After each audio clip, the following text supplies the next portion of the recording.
તો વલસાડના પારડી તાલુકામાં ભેસુ ખાડીમાં એક કાર પાણીના ધસમસતા પ્રવાહમાં તણાઈ ગઈ। કારમાં સવાર શિક્ષક દંપતી પૈકી પતિ મહેશ પટેલને સ્થાનિક લોકોએ બચાવી લીધા, પરંતુ તેમના પત્ની શિક્ષિકા તનાશા પટેલ અને તેમની દીકરી યશવી પટેલ કાર સાથે પાણીમાં તણાઈ ગયા।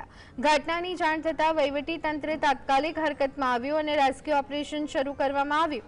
એનડીઆરએફની ટીમ ઘટના સ્થળે પહોંચી અને સર્ચ ઓપરેશન હાથ ધર્યું। ભારે વરસાદ અને પાણીના તેજ પ્રવાહના કારણે રેસ્ક્યુ કામગીરીમાં મુશ્કેલીનો સામનો કરવો પડી રહ્યો છે।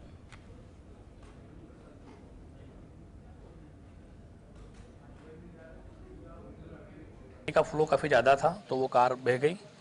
तो जो ड्राइवर थे उन्होंने तो अपना प्रयास किया तो वो बाहर निकल आए, लेकिन बाकी एक लेडीज़ और एक बच्ची थी वो कार के साथ बह गई। तो कॉल मिलने पर हम लोगों ने रेस्क्यू करने की कोशिश की। रात में करीब हम लोग 2:30 बजे तक प्रयास किए, लेकिन काफ़ी झाड़ियाँ थी, कटीली झाड़ियाँ थी और हम लोग रेस्क्यू करने में थोड़ा सा कठिनाई हो रही थी। 2:30 बजे तक प्रयास करने के बाद फिर हमने ऑपरेशन को स्टॉप किया। अर्ली मॉर्निंग फिर ऑपरेशन शुरू किया।